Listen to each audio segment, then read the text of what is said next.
Jayo Yashodanandana Brajajanaranjana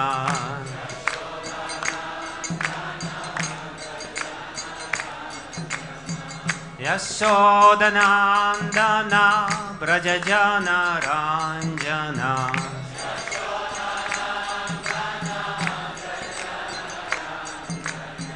Yashodanandana Brajajanaranjana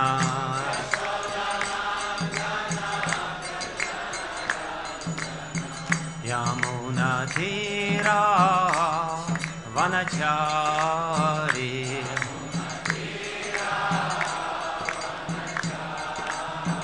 Yamunatira Vanachari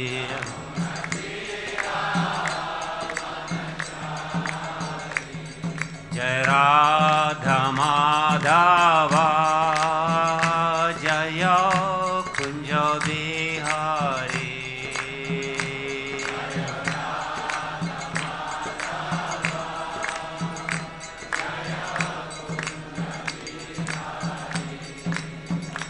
Jaya Gopi Jana Vallabha Jaya Girivaradhari Jaya Girivaradhari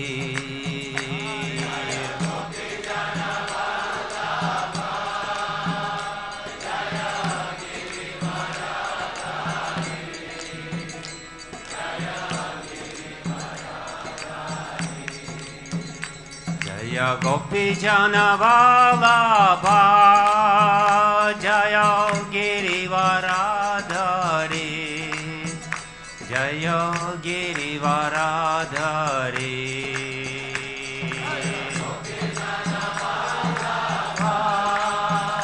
Jaya Girivaradhari Jaya Girivaradhari Jaya Yashodanandana Brajajanaranjana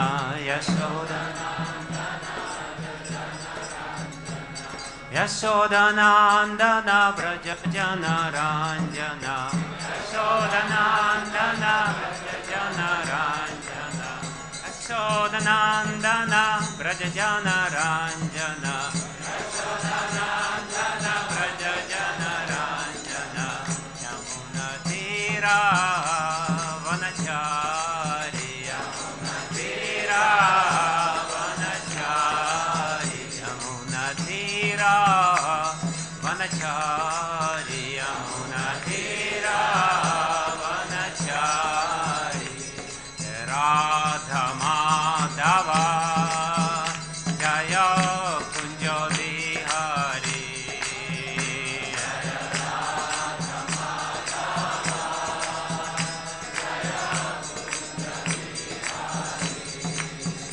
Jaya Radha Madhava Jaya Kunja Bihari Jaya Radha Madhava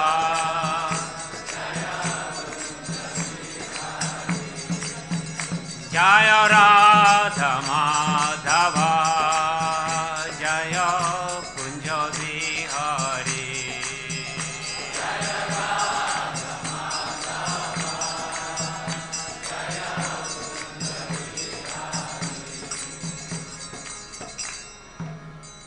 Vishnupada Paramahamsa Parivrajacharya Stotra Sadha Shri Madhavai Charanarindya Bhakti Vigyan Goswami Prabhupada Ki Shri Śrī Nārada Muni Sakhi Ki Jai Shri Panchatattva Ki Jai Śrīla Prabhupada Ki Jai Grantharaj Srimad Bhagavatam Ki Jai Samaveta Bhaktavrinda Ki Jai. All glories to the assembled devotees. All glories to the assembled devotees. All glories to the assembled devotees. All glories to Shri Guru and Ghoram.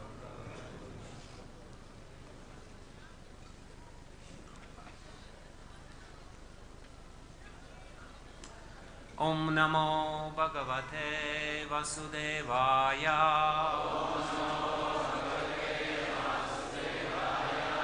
Om Namo Bhagavate Vasudevaya.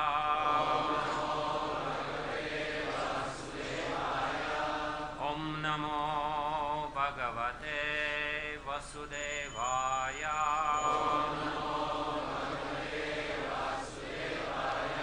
Narayanam Namaskritya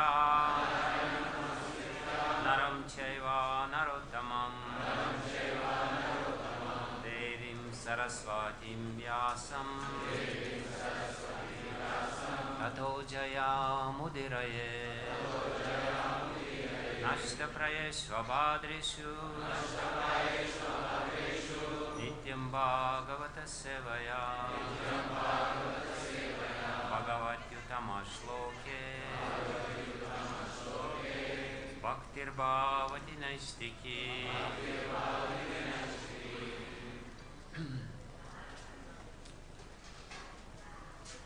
So today we are reading Grantaraj Srimad Bhagavatam, Canto 2, Chapter 5, The Cause of All Causes, text number 7 and 8.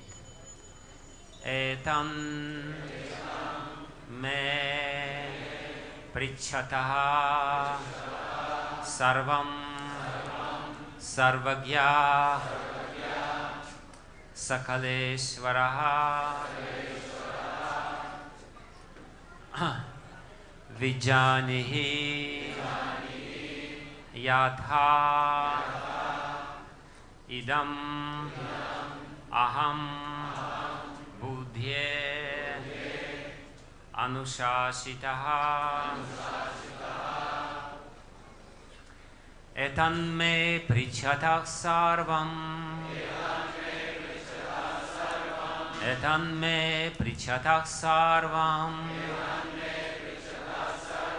sarvagya sakaleshvaraha sarvagya sakaleshvaraha vijanihi yathaivedam vijanihi yathaivedam aham buddhye nushasitaha aham buddhye nushasitaha etan me prichatah sarvam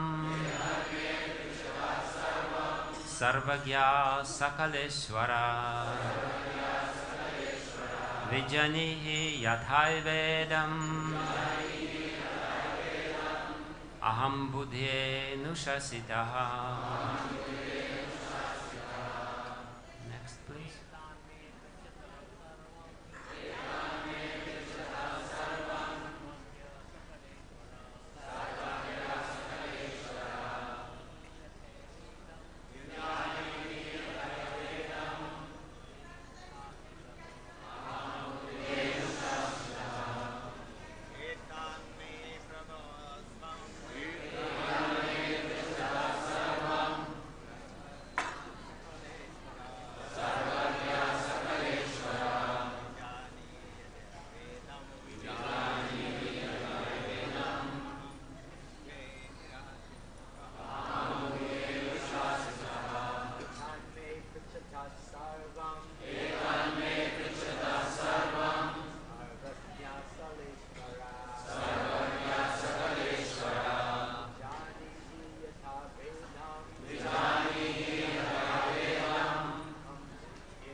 So we'll read also the verse number 7. Read this verse. Sa bhavān acarad ghoram yat tapaḥ su-samāhitaḥ tena khedayase tvam parā-śaṅkāṁ cha yacchasi. Translation and purport by His Divine Grace, A.C. Bhakti Vigyan Goswami Srila Prabhupada ki. Yet we are moved to wonder about the existence of someone more powerful than you when we think of your great austerities in perfect discipline, although your good self is so powerful in the matter of creation. Purport. Following in the footsteps of Śrī Nārada Muni, one should not blindly accept his spiritual master as God himself. A spiritual master is duly respected on a par with God, but a spiritual master claiming to be God himself should at once be rejected. Narada Muni accepted Brahma as the supreme due to Lord Brahma's wonderful acts in creation. But doubts arose in him when he saw that Lord Brahmā also worshipped some superior authority.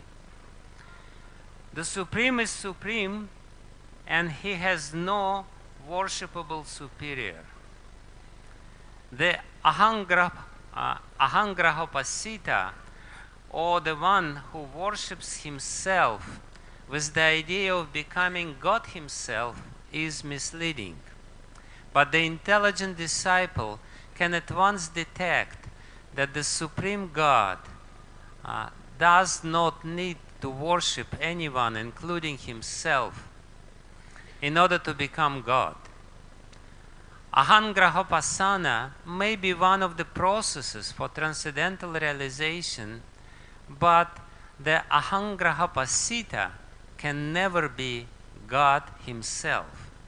No one becomes God by undergoing a process of transcendental realization. Narada Muni thought of Brahmājī as the supreme person, but when he saw Brahmājī engaged in a process of transcendental realization, doubts arose in him. So he wanted to be clearly informed. In the translation of today's verse, my dear Father, you know everything, and you are the controller of all, Sarvagya Sakaleshvara. Therefore, may all that I have inquired from you be kindly instructed to me, etan me prichatah sarvam, so that I may be able to understand it as your student. Vijanihi yathā vedam aham buddhe anushasitaḥ. Purport by His Divine Grace A.C. Bhaktivedanta Prabhupada. The inquiries made by Narada Muni are very important for everyone concerned, and as such, Narada requested Brahmājī to deem them suitable so that all others who may come in the line of the cyclic succession of Brahma Sampradaya may also know them properly without any difficulty.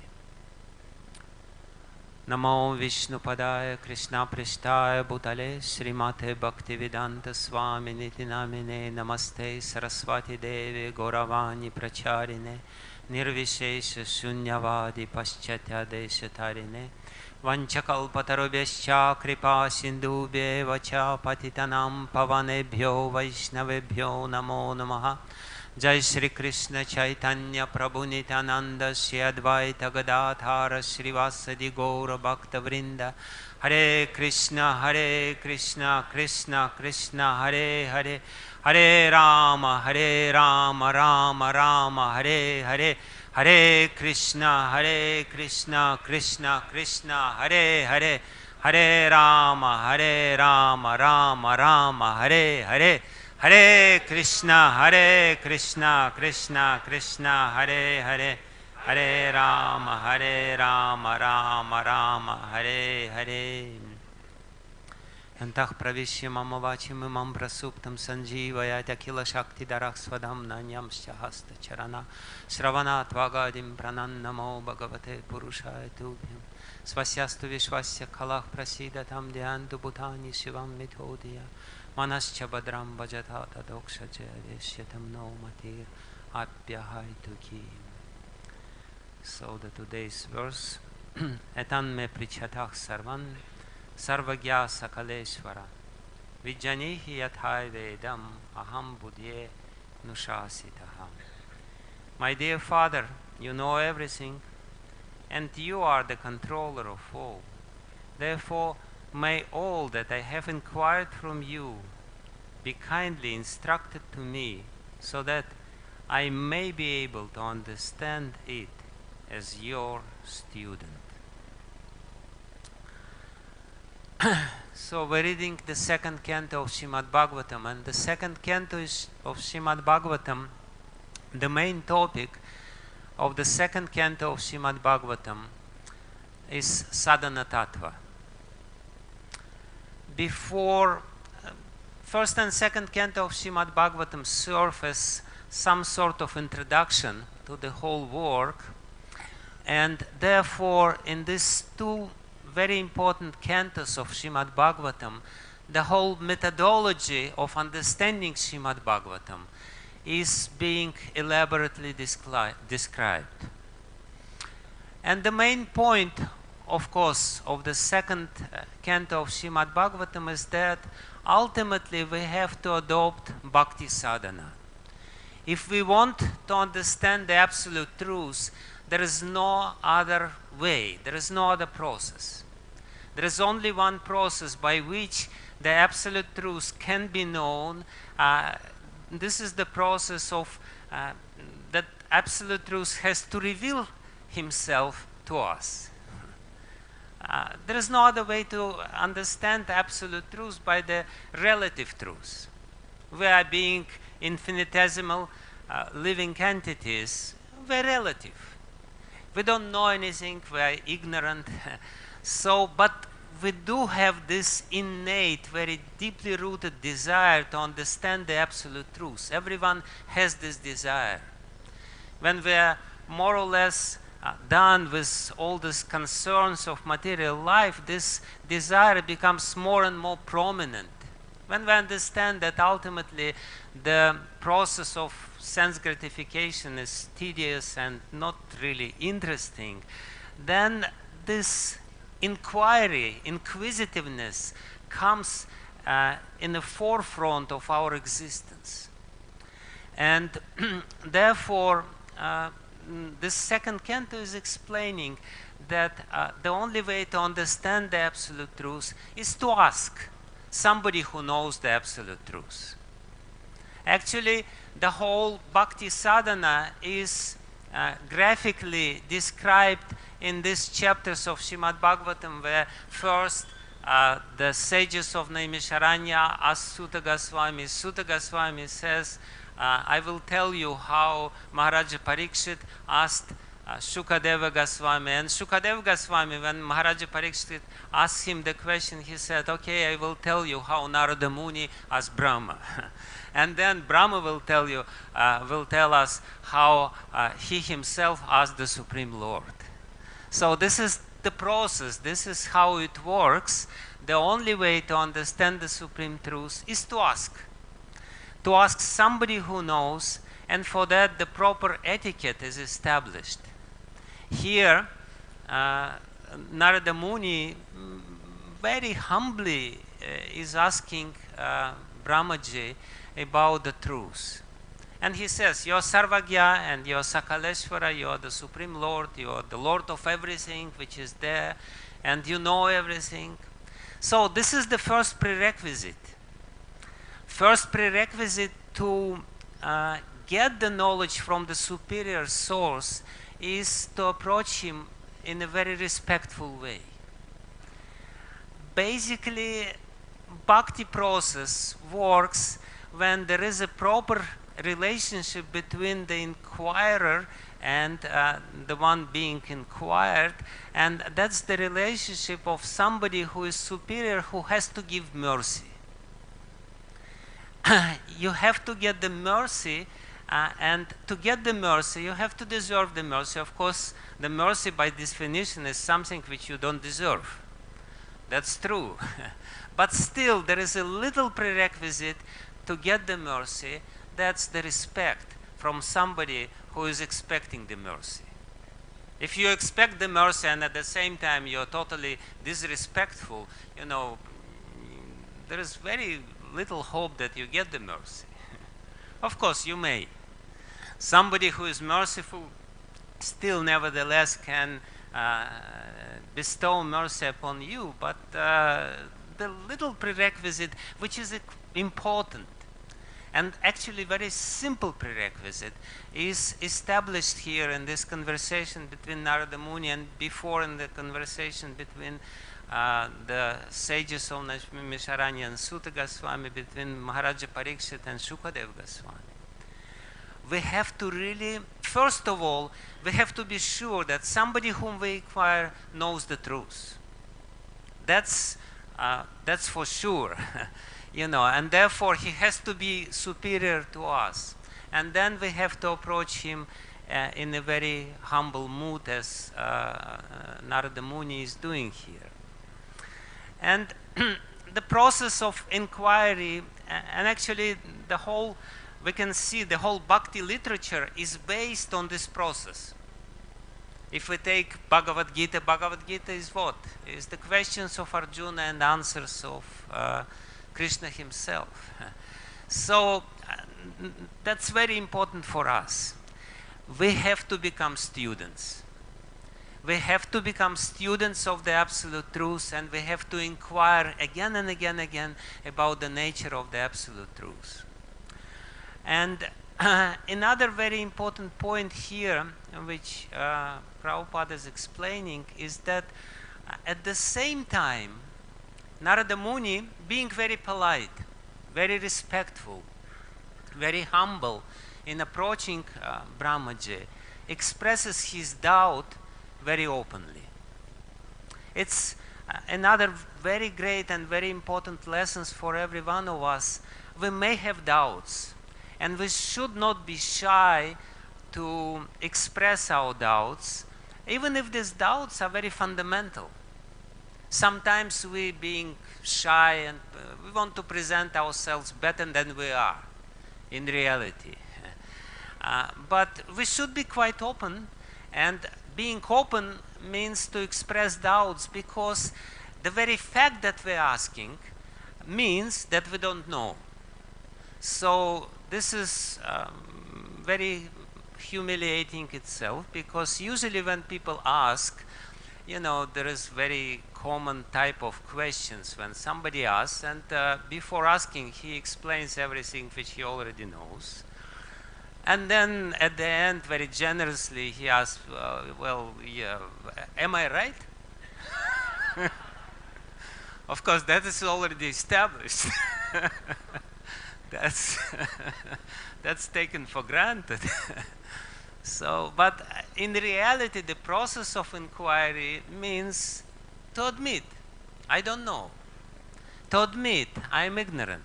To admit that I need to know.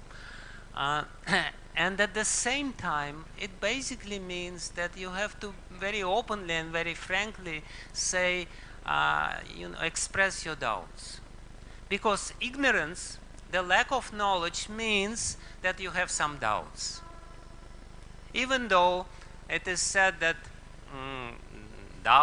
doubting is the function of intelligence, in the third canto of Srimad Bhagavatam, Kapila Muni will explain how the intelligence expresses itself. And one of the expression or function of the intelligence is doubting. And sometimes we say, you know, doubting is good because it means you're intelligent. It's good. It means you're intelligent, but it means that you're not 100% intelligent. It means that you're still ignorant. Doubt basically means you're not sure, and to openly express your doubts, there is nothing wrong with it, unless and until you do it in a very respectful way. Here, Narada is expressing his doubts about Brahma himself. And it's legitimate. If you have the doubt, you have to express. But you have to know how to express. Actually, in Vedic tradition, this is very important also to know, and this is very essential part of our culture. In Vedic traditions, no questions are prohibited.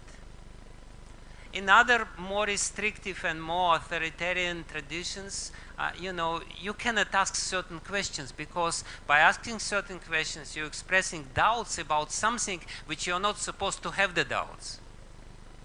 But in Vedic tradition, you're invited to have the doubts about everything. Because unless you are very sincere in doubting, you will never know the truth to the end. So you are invited to ask even uncomfortable questions. But the restriction is there in Vedic culture. You have to know how to ask these questions. There is no bar, and there is no ban on asking the questions, but there is definitely very strict rules of how you should inquire. And therefore, Narada Muni here says about himself, I am anushasitaḥ. Anushasitaḥ basically means I am disciplined. I am following you. I am your disciple. This is the same, shas is the same verbal root in Sanskrit from which shishya comes. Shishya comes from this root shas. Shishya means somebody who is disciplined, who is voluntarily adopting certain discipline to understand the truth. So here we have a very beautiful example of how the process of bhakti works. We have to adopt certain attitude, and we have to become very inquisitive, and we have to respectfully ask the question, and then somebody who is superior to us, being merciful to us, being naturally merciful to us, will reveal us the truth. It's actually very important part of the whole bhakti process, this exchange of mercy, or the exchange, giving the mercy in exchange of respect and humility. Actually, this is expressed very beautifully by Krishna himself in Bhagavad Gita. He says that at the end of Bhagavad Gita, while finishing this glorious conversation, he says, Sarva dharman parityajya mamekam sharanam praja aham tvam sarva papivyo mokshashyami masucheha. And this verse is actually the essence of bhakti. Because he says, if you give up everything else, if you surrender to me, I will give you whatever you need. The only requirement is that you have to give up everything else and surrender unto me. And you definitely have to surrender to somebody who can give. There is no point of surrendering to somebody who cannot give. But if you surrender to a proper person, you will get whatever you require. There is a beautiful story in this regard in Sri Vaishnava tradition. Very beautiful and very instructive story about this exchange of mercy for surrender. Once Parashara Bhattar or Parashara Bhatta was a great successor of Ramanujacharya. Actually, Ramanujacharya at the deathbed of Yamunacharya, he promised to him, when Yamunacharya was already dead, but he still was hearing the vows of Ramanujacharya.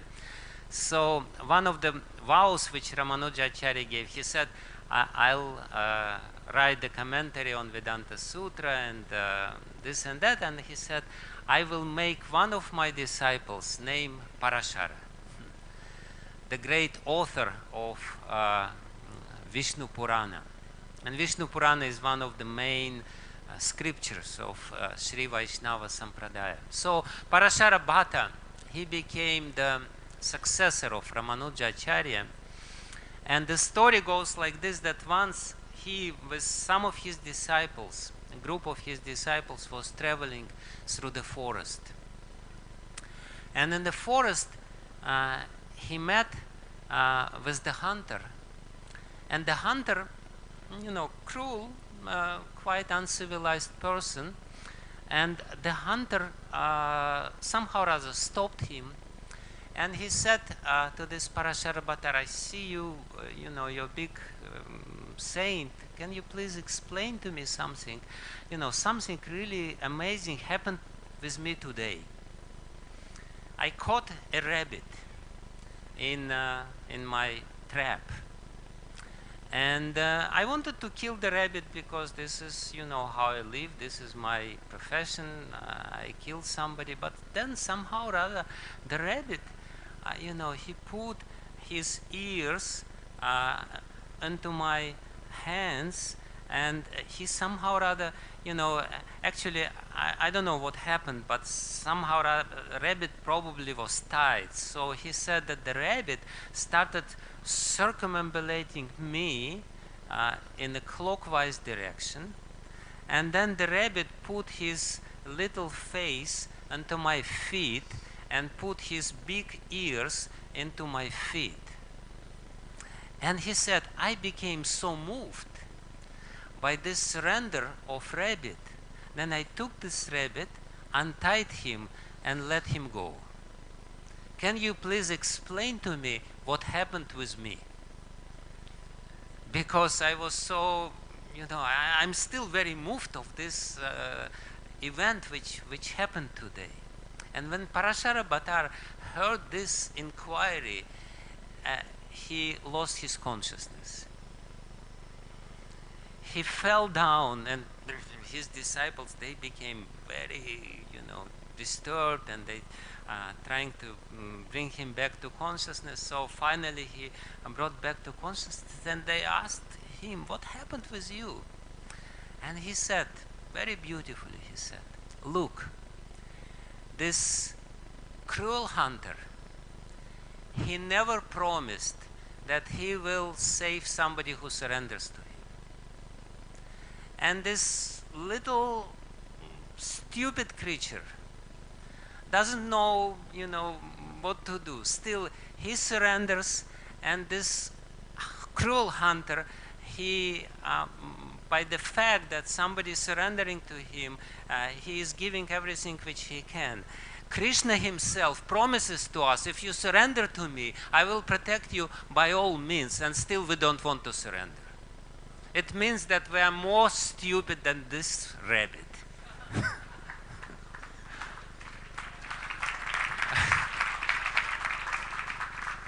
We do not understand that Krishna, who is merciful, this hunter is cruel. He's killing all the time. Still, while seeing this sincere surrender, he manifests his mercy. Krishna is the most merciful. He himself tells us to surrender, and still we don't want to surrender. So this is, again, this is the manifestation, or this is the description of how the bhakti process works. And this whole second canto of Srimad Bhagavatam is about this. It's about to explain to us how we can understand the absolute truth. But there is one more thing. When shall I finish my class?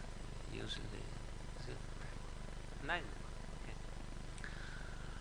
Okay. But there is one more very important thing which I want also to tell in regard to these verses and in regard to this doubt of Narada when he's, and basically the whole purport which Srila Prabhupada gives to this 7th verse, where he says that Narada Muni's doubts were very legitimate. His doubts were legitimate because he saw that his spiritual master, his father and spiritual master Brahma, is engaged in some severe austerities. And austerities basically means that, usually we have very strange understanding of austerity. That austerity means something like Hiranyakashipu. When Srimad Bhagavatam talks about austerity, he definitely doesn't mean the austerity in the style of Hiranyakashipu.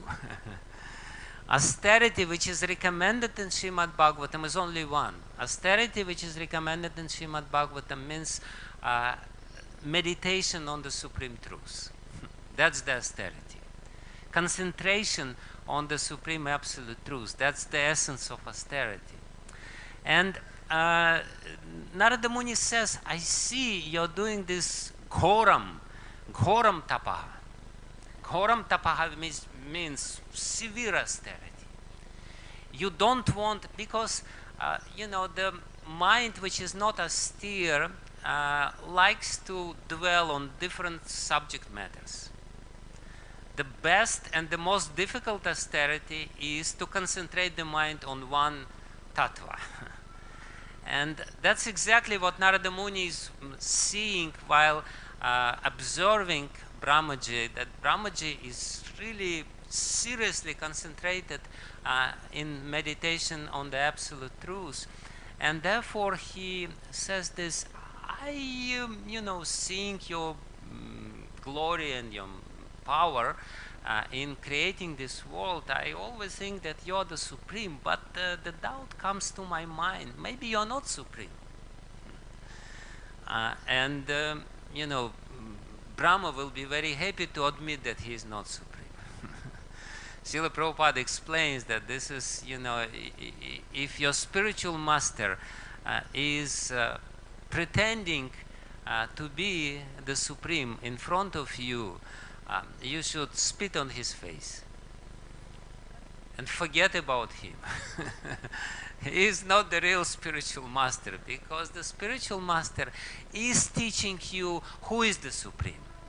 The main duty of the spiritual master is to teach you who is the Supreme, and that's another very important point of this whole episode and the whole second canto of Srimad Bhagavatam, that while explaining the importance of the proper process, before understanding the proper process, we really have to be very clear about the proper goal.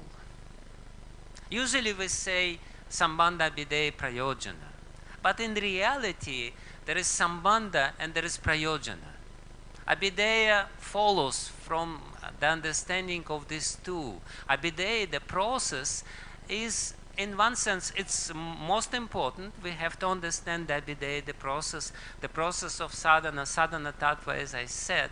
But we can only understand properly sadhana if we understand the goal. There is no use of understanding the means before we understood the goal.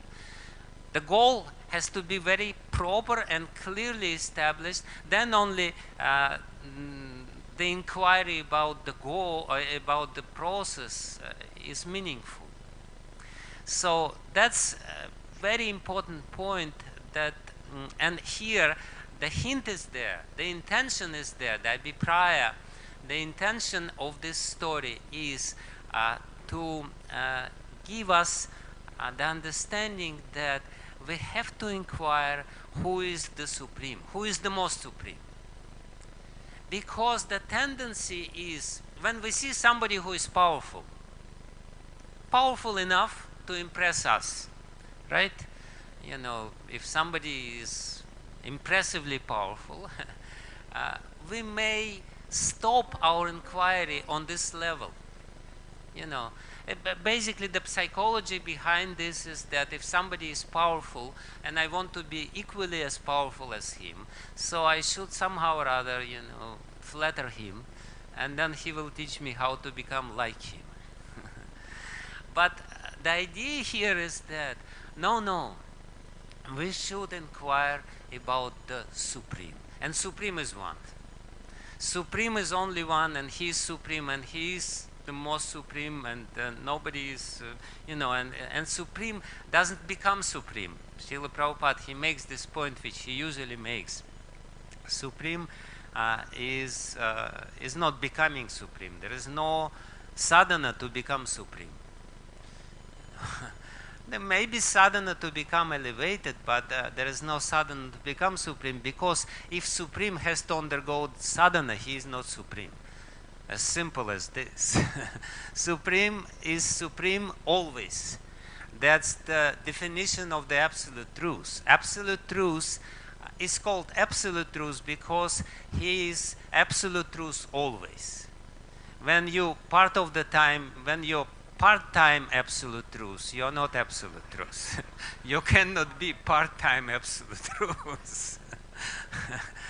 Absolute truth means you're absolute truth everywhere, sarvatra, and all the time, sarvada. So that's the definition, and our inquiry has to find out where is this absolute truth which is everywhere, and this absolute truth is always the absolute truth. So one very important point which I should also make, I would like to make here in discussing this, is that as Prabhupada says, that the duty of the spiritual master is to teach about who is the real supreme, and to show by example how to inquire about the supreme. And as I said, that this is extremely important, because the tendency of a human being, very important tendency which we should be very careful about, the tendency which is there in every one of us, is that we are more concerned with the question how than with the question why. Somehow or other, please listen very carefully, the question why is the most important question. The question why is, first we have to answer this question, why do I want to do something? But we somehow or other, being conditioned living entities, ignorant living entities, we somehow or other, we take for granted that we know why. And we immediately inquire as to how to do something. I once was in a conference, and there was one, it was a big, very highly, very high people participating in this conference, philosophers, scientists, and then the main philosopher, he came to speak, and he said, we are members of very peculiar civilization, peculiar culture. We can answer practically anyhow question. We can go to Mars. We can go to moon, maybe. There is a legitimate doubt about it. We may figure out how to achieve any goal. Unfortunately, we never ask, why do we want to achieve this goal? This question is not very clear. We are in a hurry to find out how. We are in a hurry to find out what is the process, but we don't bother about asking ourselves, why do we want to go there? Sometimes people say, please tell me how I can get married. Being a spiritual master, this is the most common question. Not about the absolute truth, but how to get married. And this is very important, how. Please teach me how. And, usually the proper answer to this question, why? Why do you want to do it? Are you really sure that you want to do it? And usually people don't ask this question because they want to know how. They want to know the process. So what is the very important implication of this whole story depicted here in this story about Narada Muni is, again, that Narada Muni is really concerned, what is my goal? Is really concerned what is the proper goal of all my inquiries and all my endeavors which I'm doing, the proper goal of sadhana. So, and that's a very important duty of the leader or of a spiritual master or whoever, the teacher who is teaching the truth, is to first of all to establish very clearly, this is your goal. This is what you need to achieve.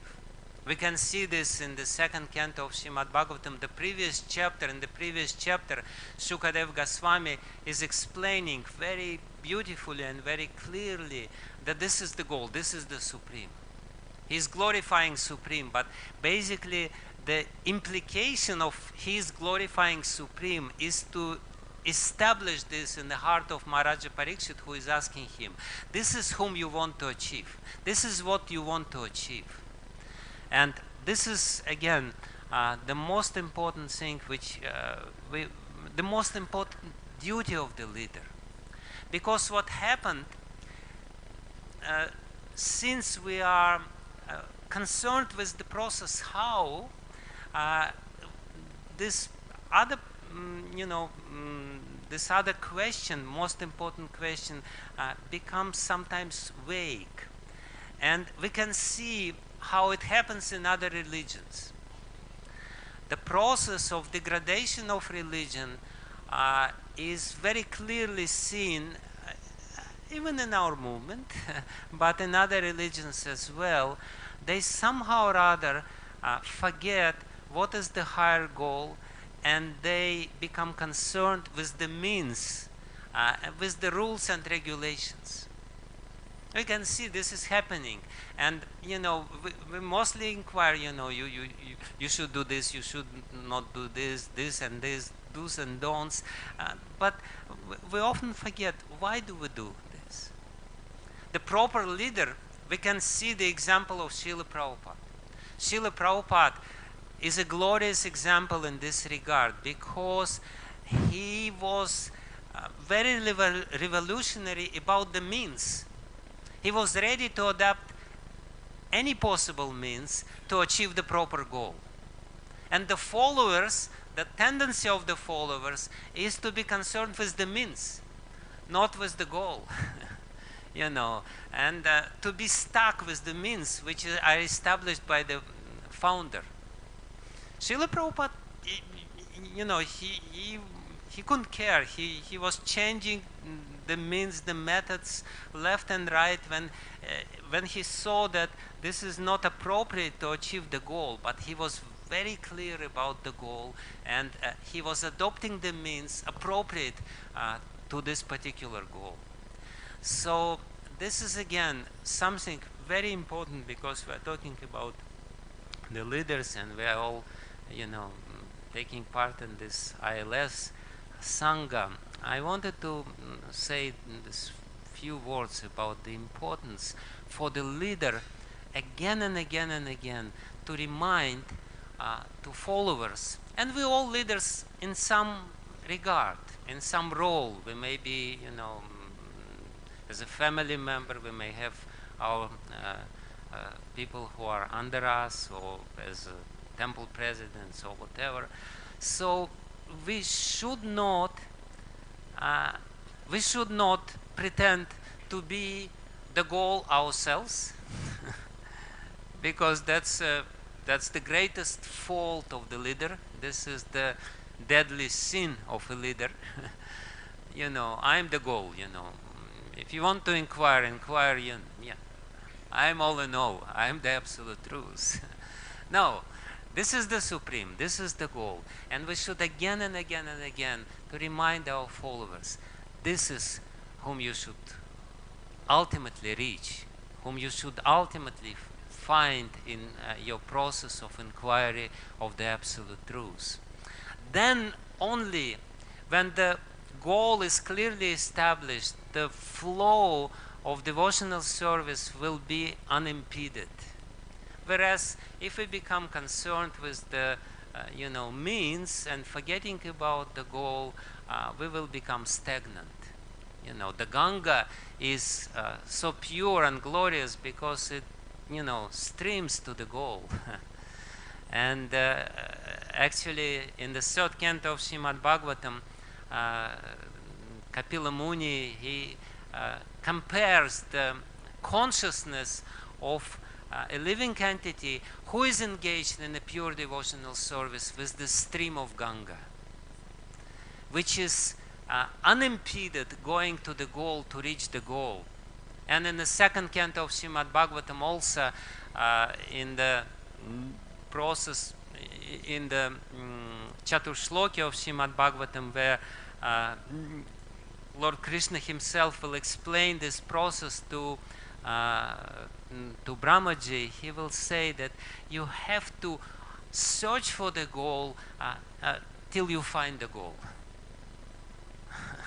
You have to search for the goal all the time, sarvatra sarvada, all the time you should search. This is the duty of us. We are students of the Absolute Truth. We have to always inquire about the goal of all our endeavors, and we have to stream to this highest goal, and then only our devotional service will remain pure. We have to know what is the goal, and we have to ask about the goal, and for sure we will reach the goal. The whole point of Srimad Bhagavatam, the Absolute Truth is knowable. You can know the Absolute Truth. You will know the Absolute Truth. You will reach the Absolute Truth. There is no doubt about it. This is the whole idea of Srimad Bhagavatam and Bhakti process. You have to know who is the Absolute Truth and how to reach him. And that's all what we need to know. Thank you very much. Hare Krishna.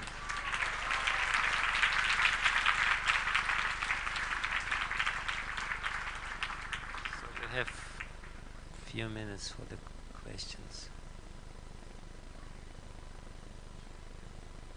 Yes, please.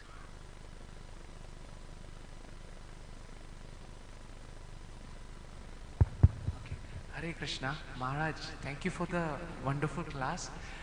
You mentioned two things, 2 points I really inspired me.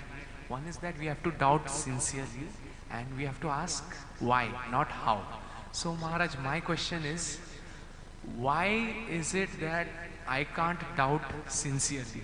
Like I doubt someone or something, especially someone else, insincerely, out of envy or jealousy or pride maybe. So why is it that I can't doubt sincerely so that I can progress? Yeah, because as you said, we all have these faults.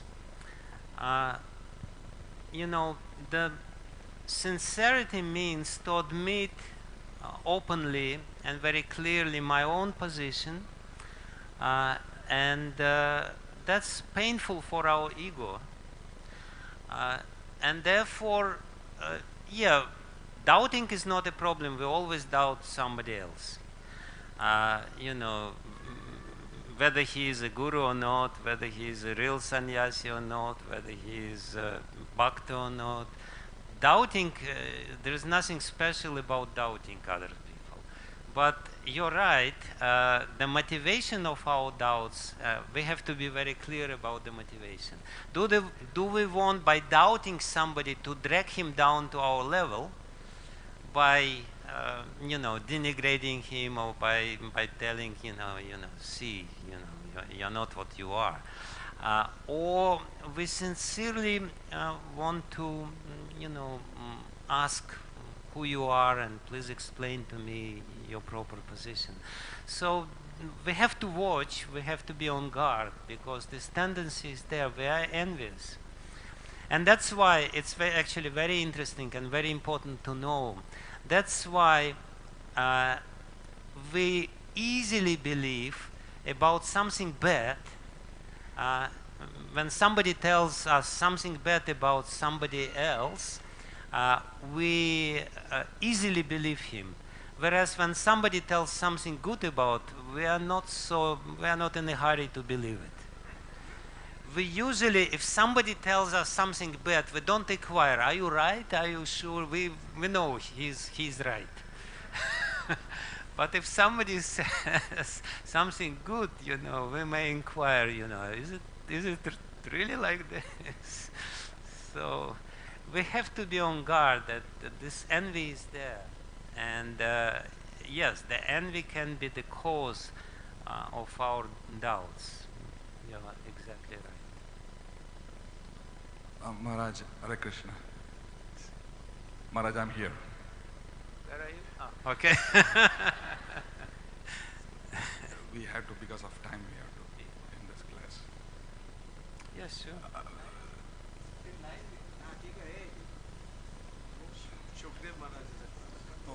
3 minutes, I have some announcements to make and we have to stop the class.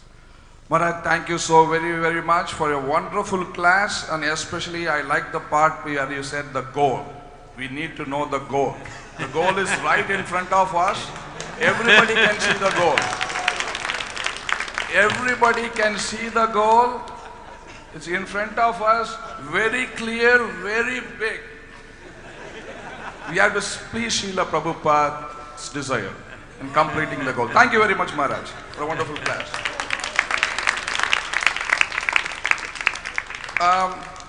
Regarding announcement for ILS, the plenary session starts at 10 a.m. So your breakfast starts at right 9 to 10 breakfast. At 10 a.m. the plenary session starts. The first from 10 a.m. to 10:15 a.m. is Tapan Mishra Prabhu. Books are the basis. 10:15 a.m. to 10:30 a.m. How to embed devotee care in ISKCON communities. Radha Gopinath Prabhu, Jainitai Prabhu, and Bhava Shakti Devi Mataji and Damodar Das Prabhu. That is 10:15 to 10:30.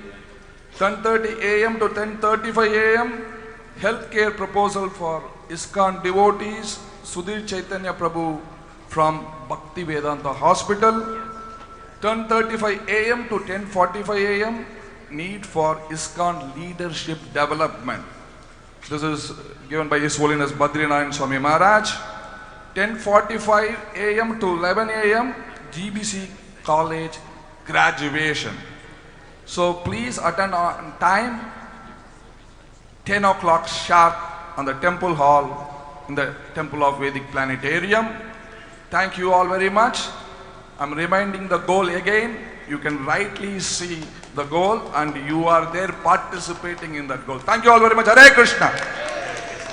Thank you. Hare Krishna. Lord Bhakti Vigyan Goswami Maharaj ki Srila Prabhupada ki